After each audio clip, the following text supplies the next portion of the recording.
tell you about Joan of Arc. What comes to mind when you think of Joan of Arc? A wealthy and profound woman, a fierce warrior.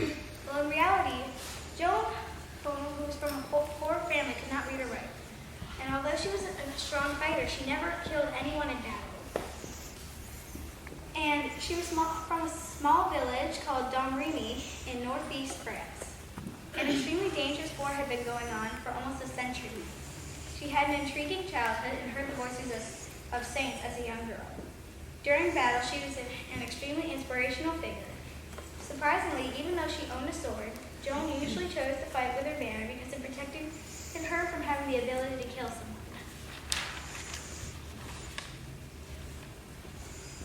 Joan of Arc's childhood was difficult and her voices were frightening, but she cherished both. Although she was never combat trained, she still helped defeat the English. Most importantly, she was responsible for King Charles getting crowned and defeating the English army at the Battle of Orleans. Sadly, after the battle, Joan was taken by the English and unjustly found guilty of witchcraft and sentenced to death. The king could have saved her, but he did not even attempt to save her life. In 1431, Joan of Arc was burnt at the stake. 25 years later, because the king was likely overcome with guilt, Charles VII reviewed her trial once more and found Joan of Arc innocent. It was 25 years too late. Although Joan of Arc was poor and could not read or write, she will always be remembered throughout history for Charles VII becoming King of France and defeating the English.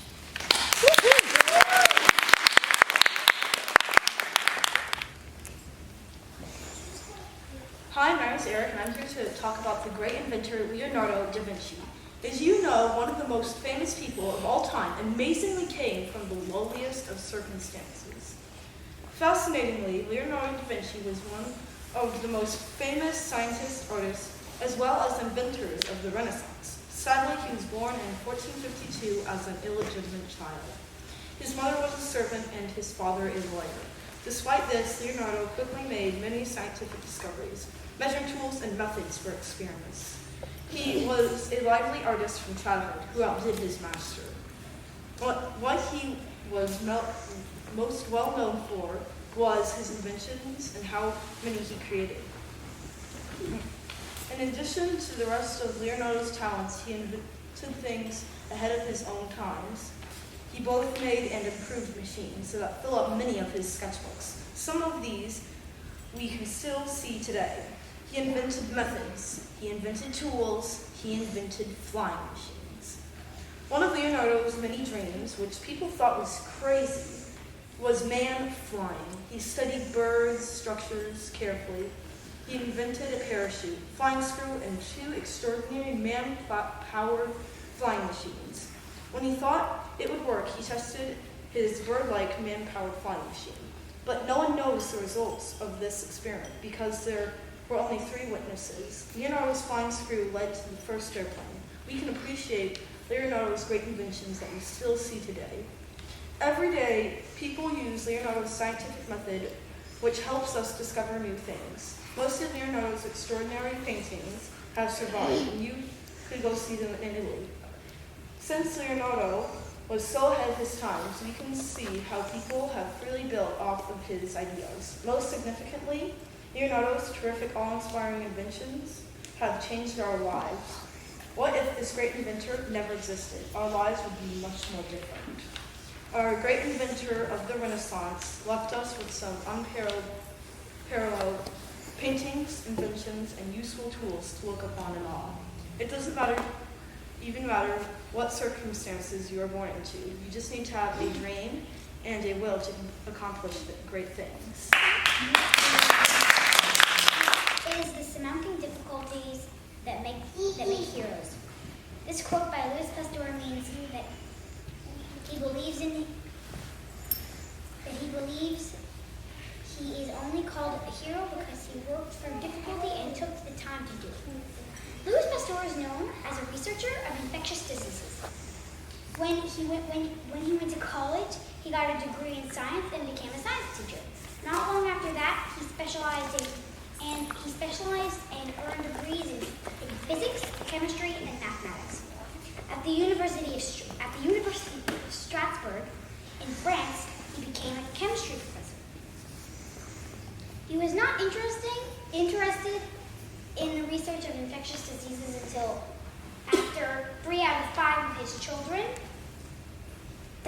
typhoid fever. Wanting to save lives from the fate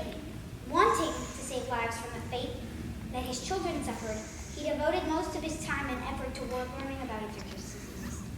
People believed that bacteria appeared out of nowhere. They actually thought that it all of a sudden existed. After running some thorough tests and experiments, Pasteur proved this is wrong. He figured out that bacteria are living things that come from other living things. This was a major discovery and earned him the title Father of Germ Theory. His research into diseases and bacteria helped many. Pasteur developed pasteurization and the rabies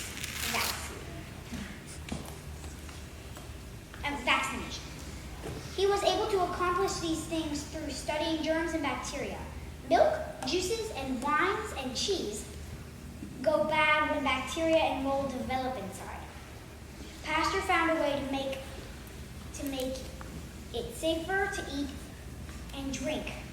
These things, it's safer to eat and drink these things by heating up the liquid parts. This is now called pasteurization. Pasteur also wanted to find some way to kill rabies bacteria. Many people did not believe that he could do it, but he believed in himself. A young boy from Germany named Joseph Meister had been bitten by a rabies-infected dog many times. Joseph was only 9 years old. Joseph was the first to receive the completed rabies vaccination in 1985. It worked. Joseph was not sick anymore and he went back home to Germany. Today, Louis Pasteur is famous for his discovery of the rabies vaccine and pasteurization. A strong Christian throughout his life, Louis Pasteur was a hero and worked through difficulty and saved millions of lives.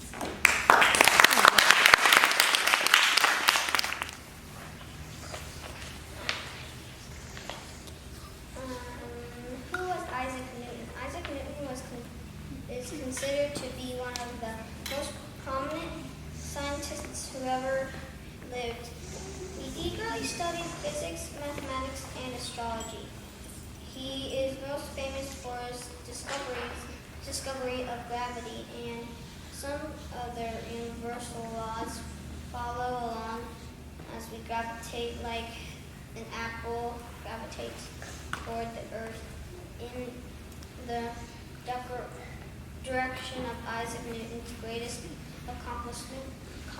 accomplishments. Isaac Newton was born in England on Christmas Day in the year 1642.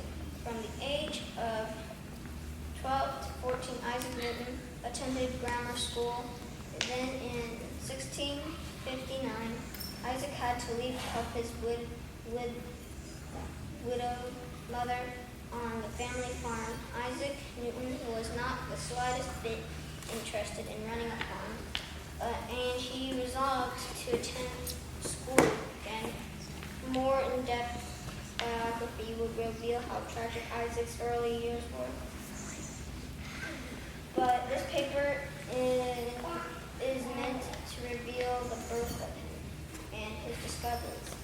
In 1661, Isaac Newton finally advanced to Trinity College, Cambridge, where he pursued and obtained a bachelor's degree. During this time, he also became an elite member of the Royal Society, which was a group of respected, honored scientists, honored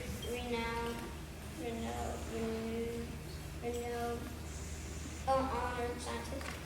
In the meantime, he invented a reflecting telescope and became a prominent professor of mathematics. In February of colors was read to the Royal Society. Isaac Newton then successfully forged on to publish his masterpiece, the science book, in 1687, which set out his theory of gravity and its laws of motion. The myriads of accomplishments make it seem like Isaac Newton's college years were impeccable. In his later years, Isaac Newton was made Ward of the Mint and in 1699, Master of the Mint. In 1703, Isaac Newton became President of the Royal Society. Meanwhile, Isaac Newton published another great work about life. Furthermore, he was lucky enough to be made a knight by Queen Anne. Sir Isaac Newton was the second scientist to ever become a knight. The achievements of his later years were most definitely something to be extolled. Isaac Newton's life came to an end at the age of 84 on March 20th. 1727, thanks to Isaac Newton's discoveries, we had the reflecting telescope, theory of gravity, and laws of motion. Although Isaac Newton's life came to an end, his discoveries never will. In many ways, his life's work will live on with us forever.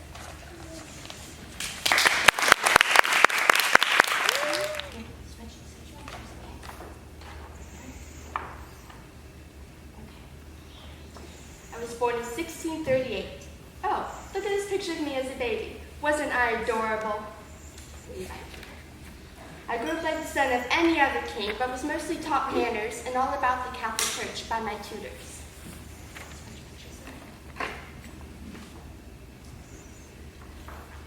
And here's a picture of me when I was around 10. Dashing young fellow, wouldn't you say? I was quite the dancer as well. Ballets mostly. See these fine legs? That's where they come from and why I have my clothing made so short. All the better to show them off. Here's a picture of me in one of my dance costumes. Wow, I did look great.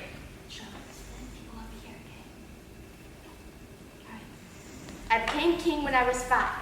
5.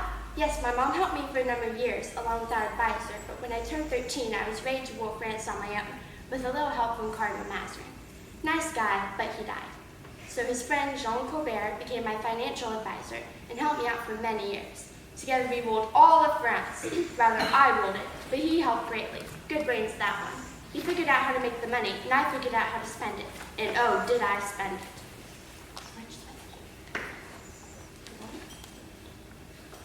Have you been to my house, Versailles? Here, let me show you a picture. If you haven't been, you should stop by. Make sure you're dressed in the latest French fashions. Yes, you're all going to need to get changed first.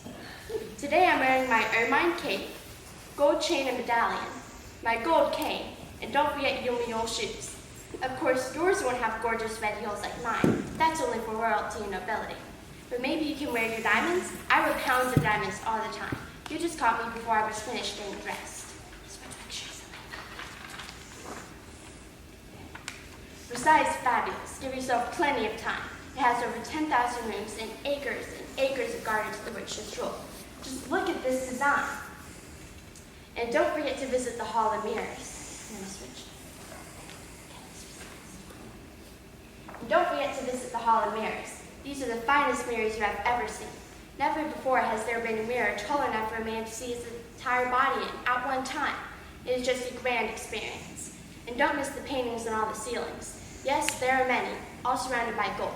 If you don't care to do that, you're welcome to join us at the gaming tables. But be prepared, it is serious business in there. And ladies, you are allowed to come too. Everyone's money is good at the tables in Versailles.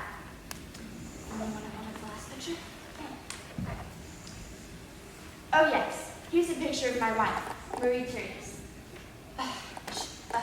She has smelly breath, bad teeth, terrible gas, and her only friends are the court dwarfs. Nothing wrong with the dwarf, nothing at all, but they are really her only friends. My girlfriends, ooh la la, I'm a bad boy. Well, I'm off to go and finish getting dressed. I have a meeting in a few moments. I only hope it doesn't go on and on. I'd like to have some fun still before I die in 1715 after being king for 70 plus years.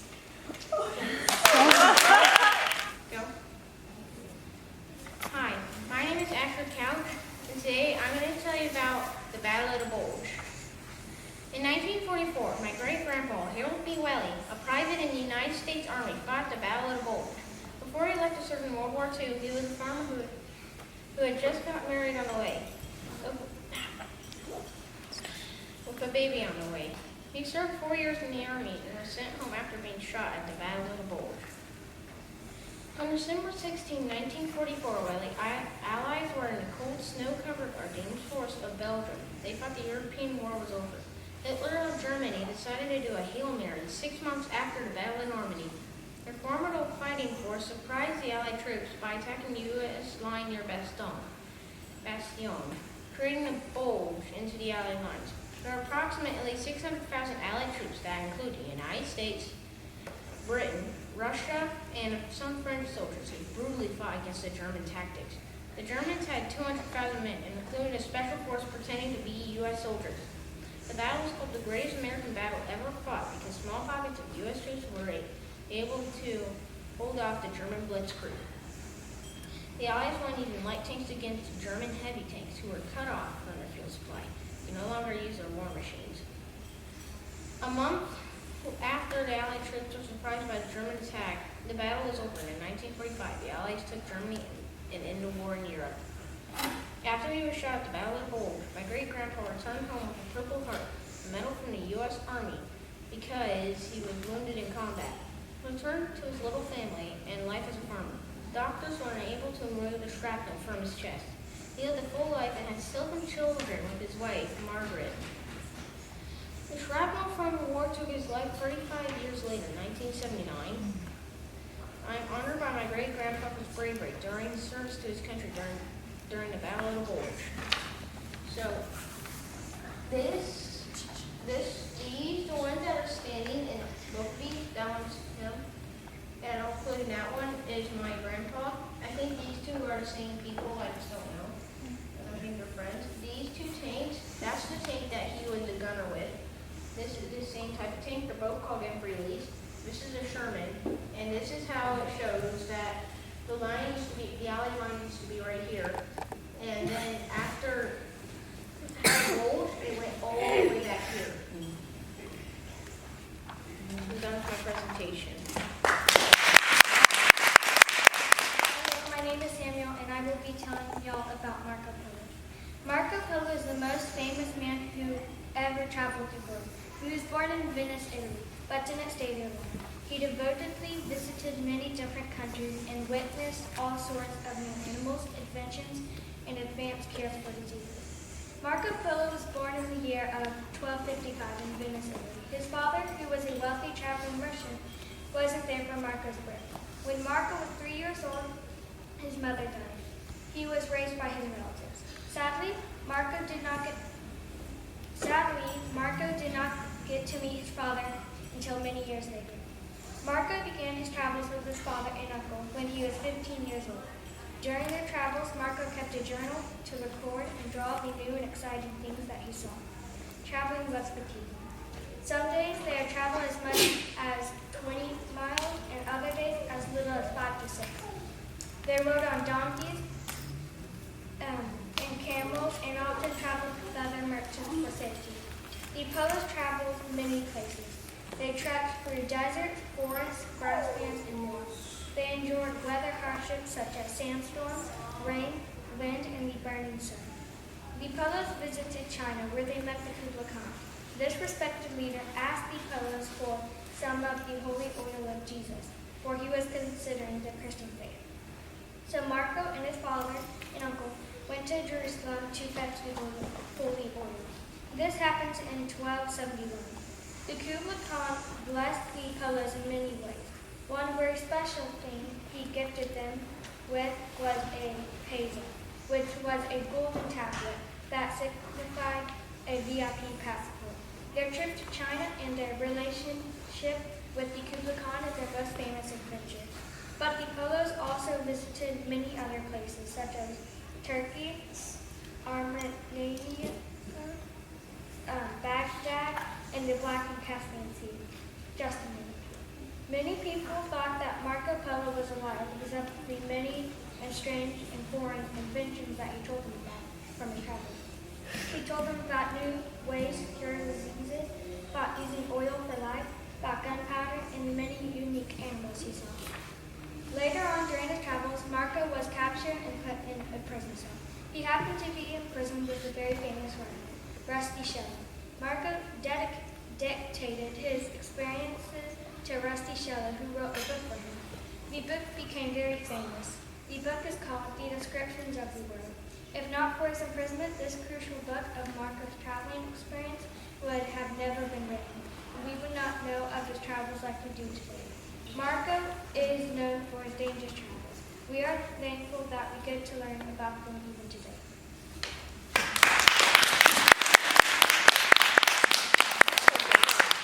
We're going to be talking about Desmond Thomas Doss. 406,000 American men died in World War II. A man in the Pacific Theater nearly died as well. A skinny Virginian man who would be remembered greatly in the eyes of history. Desmond Thomas Doss, who served in the U.S. Army. In 1942, Desmond Doss believed that God wanted him to serve in the Army. As a Christian and a conscientious objector, God forbid Desmond to kill anyone. Desmond registered in the Army as a medic, but he refused to carry weapons. While Desmond was at war, he contributed much to the Army through his courageous acts. His wife, Dorothy Doss, was a nurse. Together they had a child named Desmond Jr. and lived together on a farm after the war. Although Desmond Doss did not look like a hero, he is remembered as one of America's most bold war veterans. On April 1st, 1942, Desmond Thomas Doss decided that he yearned to serve his country, so he enlisted. After hearing about the bombing of Pearl Harbor, Desmond wanted to enter the Army as a medic. As a conscientious objector, he did not believe in violence. He was also a Seventh-day Adventist, which is a type of Christian religion. Due to his refusal to carry firearms, Desmond's fellow comrades called him terrible names and scorned him. Few even threatened to get him killed. The officers and sergeants wanted to get him discharged from the Army as well. But Desmond never held a grudge because he lived by the golden rule: do unto others as you would have them do to you. He also believed strongly in the 4th and 6th commandments: remember the Sabbath and keep it holy, and thou shalt not kill. He asked for weekly passes to attend church every Saturday, which the officers thought was absurd. Even though his comrades did not like him, Desmond still put his life on the line for them and for the freedom by serving his country. Desmond Doss committed many acts of amazing courage during his wartime service. On one occasion, Desmond even attempted to help an enemy soldier, but the enemy soldier pulled a gun to Desmond's head and bellowed, "Back off." Whenever Desmond heard the cry, "medic," he ran toward the call and never considered his own safety. Heedless of the mortars and bombs combusting near him, Desmond rushed to the aid of his fellow soldiers. Desmond served on the islands of Guam, Leyte, and Okinawa. The U.S. Army needed to capture the island of Okinawa to use it as an airbase. Owning this island would allow the U.S. to attack mainland Japan easily. While he was in Okinawa, he and his comrades were ordered to attack the Okinawan mainland. Doing this, meant they had to climb and capture the Medea Escarpment, also known as Hacksaw Ridge. At the top of this ridge was a plateau where thousands of enemy soldiers were waiting for the Allied forces. When Desmond and his battalion reached the top of Hacksaw Ridge, he again showed his comrades that he never thought of his own safety. As they made it to the top of the ridge, hundreds of machine guns began to fire. The Japanese swarmed out of their foxholes and caves. Immediately, 75 men fell wounded. The commanders gave direct orders to climb back down the ridge, but only 1/3 of the men that went up came back down due to injury. One lone soldier disobeyed all orders and remained on the ridge: Desmond Doss. He valiantly ran out to the line of fire with bullets and shells exploding around him to treat the wounded. He ran so close to the front lines that he could hear the Japanese whispering. He lowered 75 men with a rope tied around them down the ridge to safety in 12 hours. On one occasion, when he was hiding in a shell hole, a Japanese grenade landed at his feet. After the explosion, his leg was ragged and ripped by 17 pieces of shrapnel. Even then, he still put others' needs ahead of his. He received the Medal of Honor for his bravery. As a champion, Desmond Doss never put himself before others, and he committed countless acts of selfless courage. And I have the third paragraph, but I don't think I'll have time to read all of it. It's just about his family life and how he was able to raise a family regardless of his severe injuries after the war. That's the end of my presentation.